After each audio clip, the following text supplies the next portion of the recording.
میں آپ کو ایک دعا بتاتا ہوں. حضور پاک صلی اللہ علیہ وسلم اگر دعا کرتے تھے تو اس سے آپ کو اندازہ ہو جائے گا کہ یہ کتنی امپورٹنٹ چیز میں آپ کے سامنے کہہ جا رہا ہوں. کون سی؟ حضور جب دعا کرتے تھے تو یوں کہتے تھے اللہ کی بارگاہ میں, اللہم لا تکلنی الی نفسی طرفۃ عین, اے اللہ تو مجھے میرے نفس کے حوالے ایک منٹ کے لیے بھی مت دینا, تو اپنی حفاظت میں رکھ. حضور جب یہ دعا کرتے تھے کہ مجھے میرے نفس کے حوالے ایک منٹ کے لیے, طرفۃ عین کہتے ہیں پلک جھپکنے کے برابر, اتنے ٹائم کے لیے بھی اے اللہ تو مجھے میرے نفس کے حوالے مت کرنا, تو اپنی حفاظت میں رکھ. سید الانبیاء جب یہ دعا کرتے ہیں تو اندازہ کرو اے مومنو, نفس کی تباہ کاریاں کیا کیا ہیں. یہ کتنوں کو ہلاک کر دیتا ہے, کتنوں کا عمل ضائع کرتا ہے, کتنوں کا ایمان ختم کرتا ہے. اب میں جو بات کہہ رہا ہوں وہ یہ توجہ سے سنو, یہ نفس امارہ جس نے شیطان کو بھی گمراہ کیا, شیطان کو بھی بہکا دیا, یہ نفس آدم کو سجدہ نہ کرنے کا جو غرور پیدا کیا, یہی نفس امارہ تھا. اس نفس امارہ کو اگر کوئی کنٹرول کرا سکتا ہے تو وہ ماہ رمضان المبارک ہے. بس یہی ہے رمضان کی فضیلت. رمضان المبارک اس لیے تمہیں دیا گیا کہ بڑی بڑی طاقتیں تمہارے نفس کو قابو میں نہیں کر پائیں گی, لیکن رمضان کے روزے تمہیں کنٹرول میں لے آئیں گے, کنٹرول میں لائیں گے. اب سمجھ میں آیا کہ روزے کیوں رکھائے جا رہے ہیں؟ ارے گرمیوں کی شدت ہے, ادھر حلق سوکھا جا رہا ہے, پیٹ پیٹ سے لگ جاتا ہے. ان لوگوں کو پوچھو روزہ کیسا ہوتا ہے جو مزدوری کرتے ہیں, ان لوگوں سے پوچھو جو دن بھر کام کاج کرتے ہیں. میرے عزیزوں, روزے رکھنے کے بعد کیا رب تبارک و تعالیٰ کسی کو اس کی طاقت سے زیادہ تکلیف دینا چاہتا ہے؟ نہیں میرے عزیزوں, وہ رحمان ہے.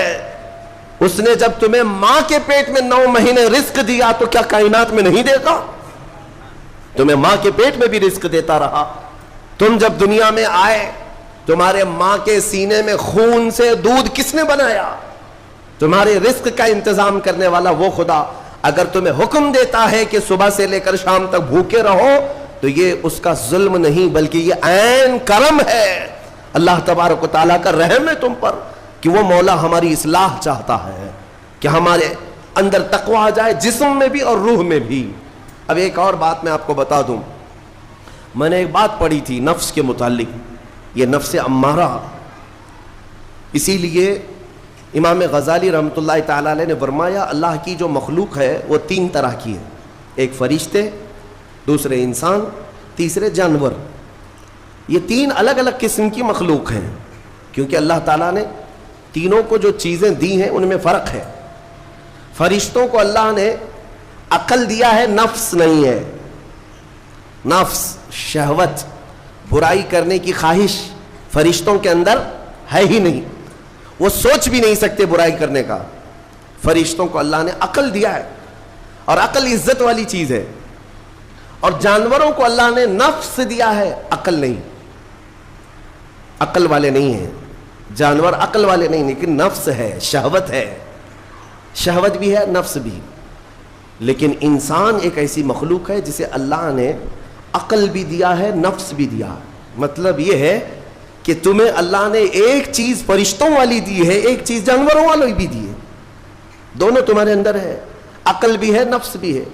لیکن امام غزالی فرماتے ہیں توجہ, جو بندہ نفس ہونے کے باوجود گناہوں سے اپنے آپ کو بچا لیا وہ بندہ فرشتوں سے بھی افضل ہے. کیوں؟ فرشتے اس لیے بچے ہوئے ہیں کہ ان کے پاس نفس ہے ہی نہیں, اور تم بچ رہے ہو تو کمال کی بات ہے. نفس ہوتے ہوئے بھی گناہ سے بچ گیا تو اس انسان کا مقام فرشتوں سے بھی اعلیٰ ہے.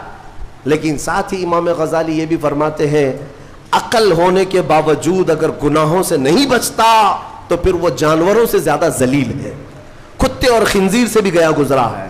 کیونکہ جانور تو بیچارہ معذور ہے, اسے عقل نہیں ہے, نفس ہے. تمہارے پاس عقل ہے, اس کے باوجود حرام کاریاں کر رہے ہو تو جانوروں سے زیادہ گر گئے. فیصلہ تمہارے ہاتھ میں ہے کہ تم کون سی زندگی گزارنا چاہتے ہو, کون سی, کہ تم نفس کے پجاری بن جاؤ یا عقل کا صحیح استعمال کر کے فرشتوں والی صفات پر عمل کرو. عزیزان گرامی وقار, نفس اور عقل یہ جو 2 چیزیں ہیں ان کو میں آپ کے سامنے تھوڑا سا کھول کر کے عرض کرتا ہوں. عقل جو ہے عزت والی چیز ہے, جسے بھی دی گئی ہے وہ عزت والا ہے.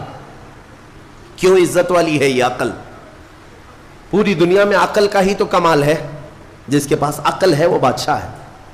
جس کے پاس عقل ہے وہ لوگوں کو ہانکتا ہے, پوری دنیا کو ادھر سے ادھر کر سکتا ہے.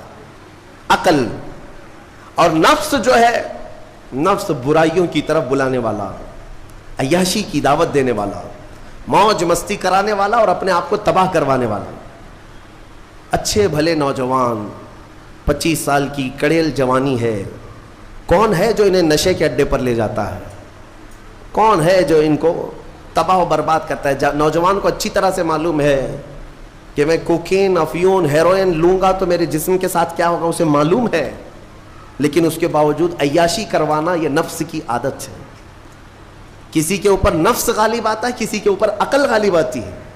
عقل جس کے اوپر غالب آ گئی وہ اچھا آدمی ہے, نفس جس کے اوپر غالب آ گیا وہ شیطان کا پجاری ہو گیا, نفس کی سننے والا. اب یہ دونوں جو چیزیں ہیں میں بتاتا ہوں آپ کو. روایت میں ملتا ہے کہ جب اللہ نے عقل کو بھی پیدا کیا اور نفس کو بھی پیدا کیا تو اپنے سامنے حاضر کیا, عقل سے پوچھا کہ اے عقل بتا میں کون ہوں اور تو کون ہے؟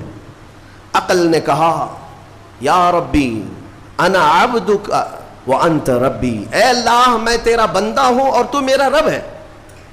عقل نے کیا کہا؟ میں تیرا بندہ ہوں اور تو میرا رب ہے. اللہ نے عزت سے نوازا, اقرار کیا نا بندہ ہونے کا. عقل نے اقرار کیا. پھر نفس کو بلایا, نفس سے پوچھا بتا میں کون ہوں اور تو کون ہے؟ نفس نے کہا انت انت انا انا, تو ہے میں ہوں. یہ غرور تھا نفس کے اندر, یہ گھمنڈ تھا نفس کے اندر کہ میں ہوں. نفس جس کے اندر غالب آتا ہے وہ آج بھی یہی کرتا ہے, میں ہوں. کسی کے سامنے کیا جھکنا ہے؟ تو حکم ہوا کہ اس نفس کو 100 سال جلایا جائے. 100 سال جلایا گیا, اس کو عذاب دیا گیا نفس کو. 100 سال بھگتنے کے بعد, آگ کی تپش بھگتنے کے بعد اسے پھر لایا گیا نفس کو.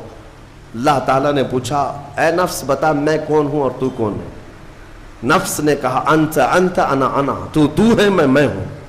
غرور نہیں ٹوٹا, گھمنڈ نہیں ٹوٹا. حکم ہوا اللہ کی طرف سے فرشتوں کو, اس نفس کو اب 100 سال تک بھوکا اور پیاسا رکھا جائے, کوئی چیز نہ دی جائے. اسے سخت سزا دی گئی. بھوک اور پیاس کی نفس کو کوئی چیز نہیں دی گئی. 100 سال کے بعد پھر اس کو حاضر کیا گیا, پوچھا گیا بتا کون ہوں میں؟ نفس نے کہا اے اللہ تو میرا خدا ہے, میں تیرا بندہ ہوں. فرمایا بزرگوں نے کہ نفس کو اگر کوئی جھکا سکتا ہے تو وہ بھوک ہے, اسی لیے مولا نے رمضان کے روزے تم پر فرض فرمائے. نفس کو جھکا سکتے ہو, نفس کو کنٹرول میں لا سکتے ہو تو بھوک کے ذریعے سے. ہاں یہ بھوک اور پیاس یوں ہی نہیں دی گئی ہے. دنیا اگر سمجھتی ہو کہ مسلمانوں کو یہ بھوکا اور پیاسا رکھوایا جا رہا ہے تو انہیں کیا خبر ہے کہ روح کسے کہتے ہیں, نفس کسے کہتے ہیں. جو آلریڈی غلاظت میں پڑے ہوئے انہیں کیا سمجھ ہے. لیکن الحمدللہ ہمارا تصور ہے آخرت کا, ہمارے ہاں تصور ہے جنت کا, ہمارے ہاں تصور ہے جہنم کا, اللہ کی بارگاہ میں حساب کا. اس لیے ضروری یہ بن پڑتا ہے کہ ہم اپنی دنیا میں ہی اصلاح کریں.